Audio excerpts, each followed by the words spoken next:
Alright, welcome back. Let's talk blades because that's what we're into. Today I have for you a K-Bar folder. This is the K-Bar 3050 Mule. Yeah. Okay. But this one is the half serration. The one I'm looking at on Amazon right now is the no serration, and that goes for $43.89. This is a beast of a folder. It really is. It's really nice. I like how it's all blacked out, non-reflective. I like how it feels. The handle is really ergonomic. This right here, these grooves are actually rubber. They're rubberized grooves, which is actually really cool. It provides more grip. I don't like the pocket clip because look at that, sticking up like that. That's bound to get stuck on stuff. So we have this. And yes, this is, you can wear it this way or this way on your belt. You could duct tape it to your forehead, however way you want to carry it, however tactical you want to carry it. I like that it has the Velcro and button closure. That means that it is going to stay secure on you. So that's always great. And this is a good knife. This is a good all-around knife. We went to Sequoia. I did not bring this knife in particular. I brought a Tonto tip version of this exact model. One of my buddies that went to Sequoia with us, long story short, one of my buddies brought maple bacon and it attracted bears to the campsite, and he freaked out. So when the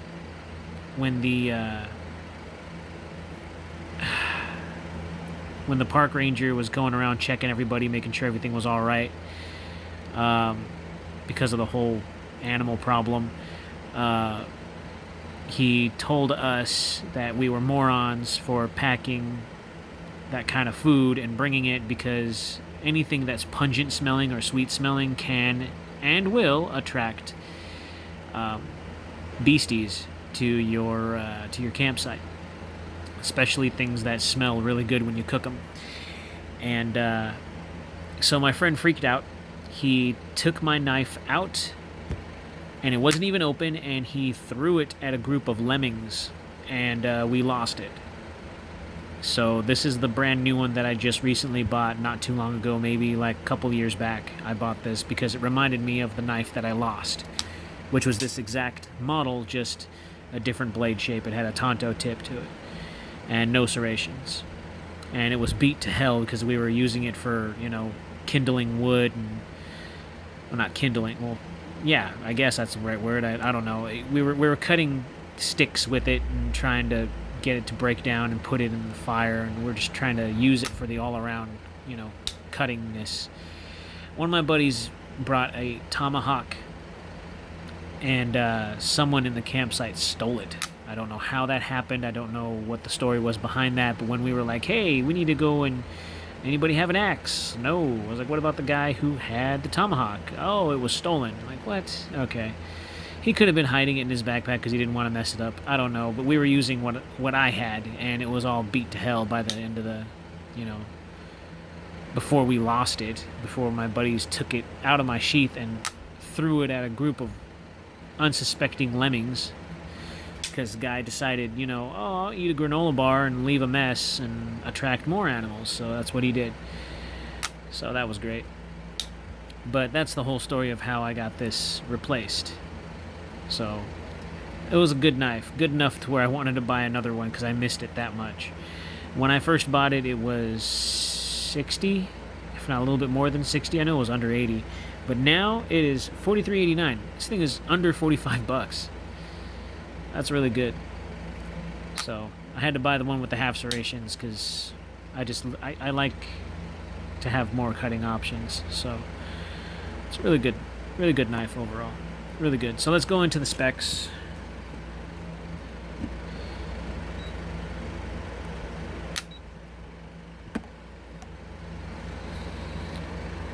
.52 ounces. Heavy knife. The sweet spot for me is 5 ounces. It's way over that, but I still carried it. And almost a 4-inch blade. So 3 3/4 inch with an overall 9 inches on the handle. So not bad. And yes, it does have steel liners. It's all nice and clean in there because it's brand new. I hardly ever carried this thing. At the handle, it is 19.5. At the blade, it is 3.2. Wake up.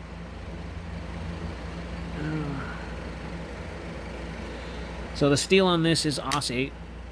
At least that's what it says on the website. Or on Amazon anyway, excuse me.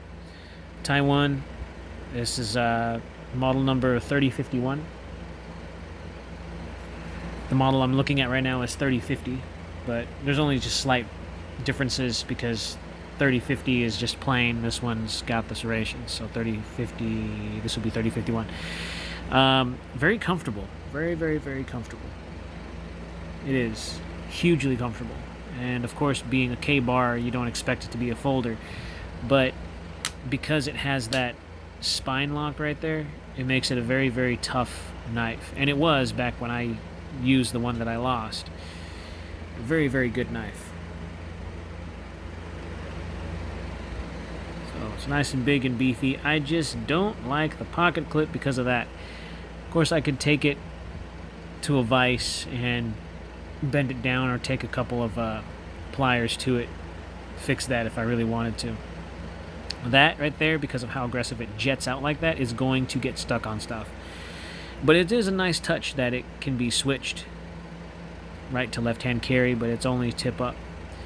I gotta tell you, this is the kind of knife that always gets me wondering whether or not I could carry this on a day-to-day basis because of how awesome it is and how easy it is to replace, because it's a knife that is not that expensive,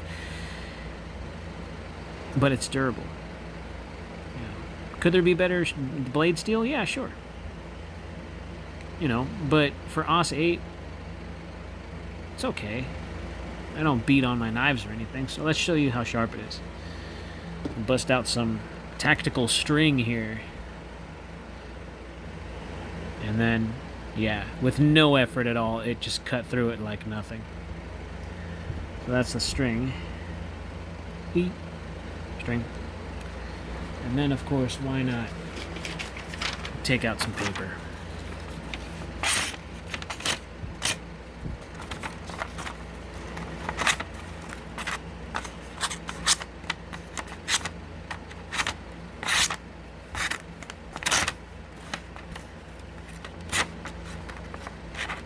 That's how sharp this thing is.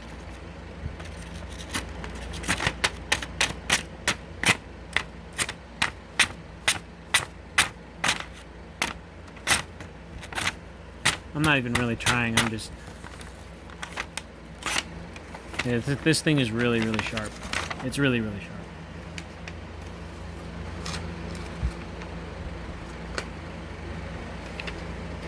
And the fact that it's able to just shave paper like that is...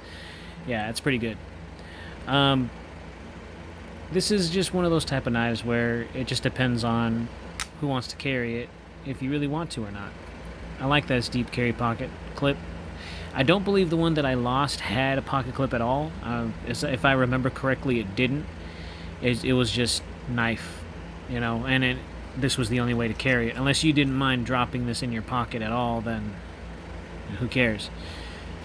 But this was just one of those really, really cool knives that I was very excited to carry and didn't care too much whether or not I beat up the blade. It was just one of those really good knives. And I'll do a size comparison to what I'm carrying on me right now, which everyone is always so curious. What you carrying, bro? What do you got on you? Excuse me, I'm trying to pick up all this mess so that way it's out of the view of the camera when I do the comparison with whatever I'm going to take out of my paquito. Come on.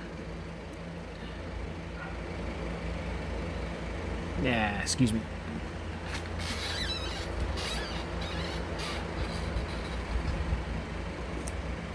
Yeah. Alright. So what I'm carrying on me right now is my paramilitary 2. Yes, I like my paramilitary 2 so much so that I switched one of my deep carry custom-made titanium pocket clips to this particular Spyderco so I can carry it more often. And I like deep carry pocket clips on knives because, you know, it's just better. So here it is, my PM2 right next to this knife, and it is bigger in comparison as far as the blade goes. But the handle seems about the same, almost the same size. You see that? And it's just off by a little bit.